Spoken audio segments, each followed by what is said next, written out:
What's going on, YouTube? What's going on, my young and young ladies? Of all ages, everybody. Y'all come and take a ride with OG. I'm gonna show y'all something. I'm not gonna hold y'all up.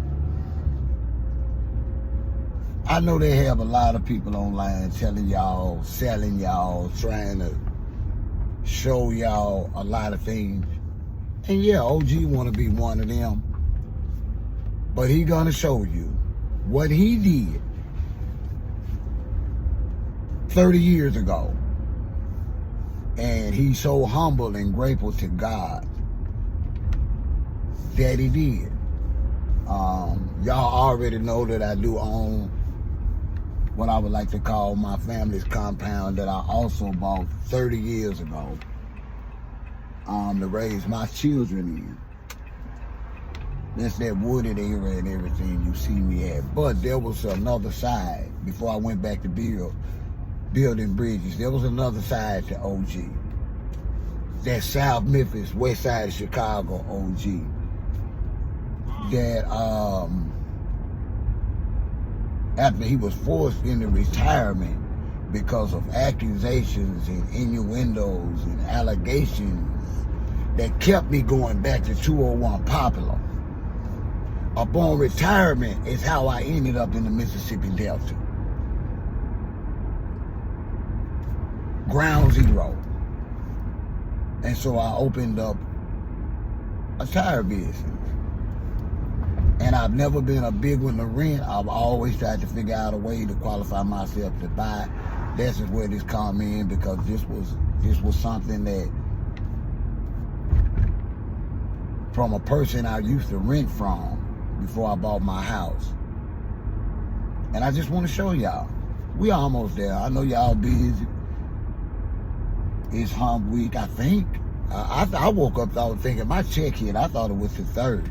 I don't know why I'd be caught up about the 3rd, because in all honesty, if I didn't hustle, I'd be starving to death, y'all.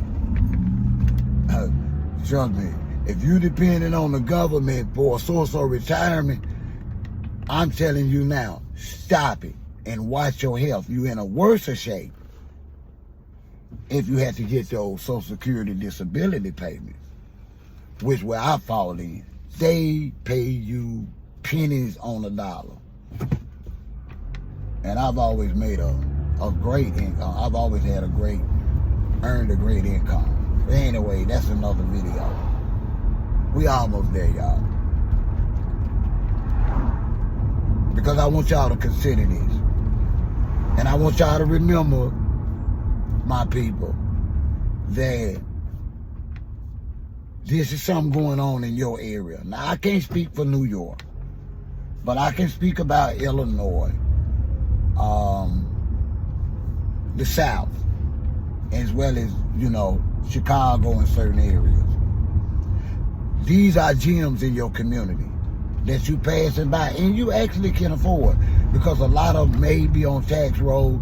A lot of them are owned by people that have actually gotten older and rather sell and don't want to have to be paying commercial taxes, those type of situations. So I'm gonna show you something. And we at the 4-way light right here. And I spent 26 years on this one block. When I go through the light, we have one, and I'm gonna come around and I'm gonna show y'all exactly what I'm talking about, because this ain't clickbait.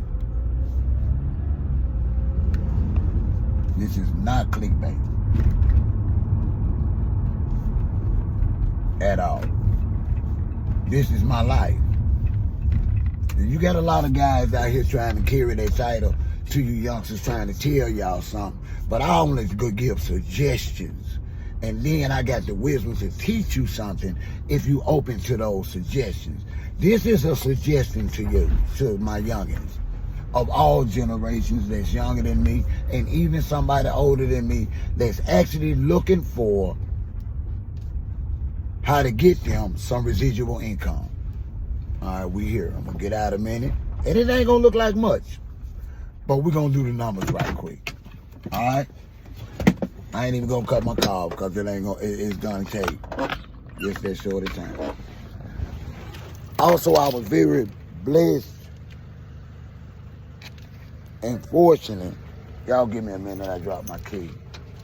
I was very blessed and fortunate to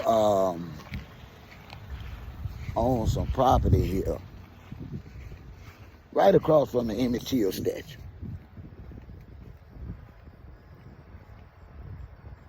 Right here. All right. Now, why is OG bringing all this up? Y'all see right here. I bought that property way before they even thought about, when they were still laughing at Emmett Till. I bought that property right there. There. All right, let me tell you how I got here. When I moved from up north, honestly, it felt like I got ran out of my home in Memphis and forced into retirement. This is where I ended up. That's how I retired in the Mississippi Delta. I didn't want no more urban life, no more city life. I was a young man with a family, and I had been totally irresponsible for a lot of years. But let me tell you what I did. I took that job managing that firestorm, and they were some of the most racist ass white people I had ever played for in my life. Now, mind you, I ain't never had to deal with that. I was real up north where they didn't tolerate that, and when I was in Memphis, I was honestly around blacks all the time. So I wasn't used to working with white folks like that, or even allowing them to talk to me like that. Anyway, knowing I didn't want to go back to urban life, I still had to sell into this racist ass community. It's better. Y'all see Emmy. Long story short, we're gonna wrap this up. I went home, told my family I'm gonna quit my job. I want to quit my job. I told them why, and I believe, with the support of my people, and I did back then, yeah, I said black people. I believe, because I was so good and worked with so many people. And see, back then, I was working, y'all, every day, and I didn't have to. Yeah, I had my health and strength, but I had that paper back then. And I was working and didn't have to. And I was so good at what I did, and I cared so much for my community. And I also was doing service work here at the local prison that black people thought I already owned the Firestone, and I didn't. And I was tolerating racism. Long story short, my family gave me the okie dokie. That building right there where you see that guy with that expedition, right there I started renting. $300 and about $22, $25 a month back then. That was a lot of money, but that's how white people did you. You know what? I went ahead and got the building, and I grinded. And I ain't gonna lie, I made over $600K there.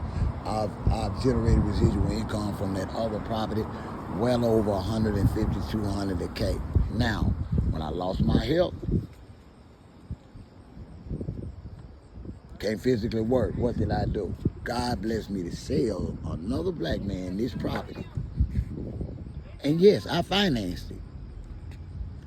And it's such a blessing because this residual income that I invest, this property that I invested in myself and trusted our power greater than my own 30 years ago is taking care of a 13-year-old beautiful princess that'll never know the true story on how she was able to make cheerleading, get a cheerleading outfit. She'll probably never understand how Dad was able to send consistent money up the month a road.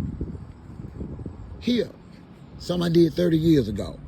Why am I fussing at y'all about this morning? Because of the simple fact, whether you down south, up north, or anywhere else, there are properties that are on the tax rolls. Owners have gotten old and tired of paying the taxes, and will even let you pay down in finance. And y'all need to get y'all some dirt. Trust me. All this crap y'all seeing on social media, these guys up in these nice apartments and these laws and these beachfront, they ain't owning nothing. You need to own something, because why? You ain't promised tomorrow. You're gonna have families and responsibilities regardless of your health. How you gonna eat? Y'all don't forget to hit that like button, respectfully comment and subscribe. Listen, I ain't really coming down on my guys and my girls this morning, but it's just so many people online free, just the truth. Some of y'all see this video and get up and go to work and gonna pass a little corner in your city right now that you've been passing for years, vacant, that you need to pay down on and figure out what you can do or who you can do to put in there, whether they fixing hair or washing cars. I'm out.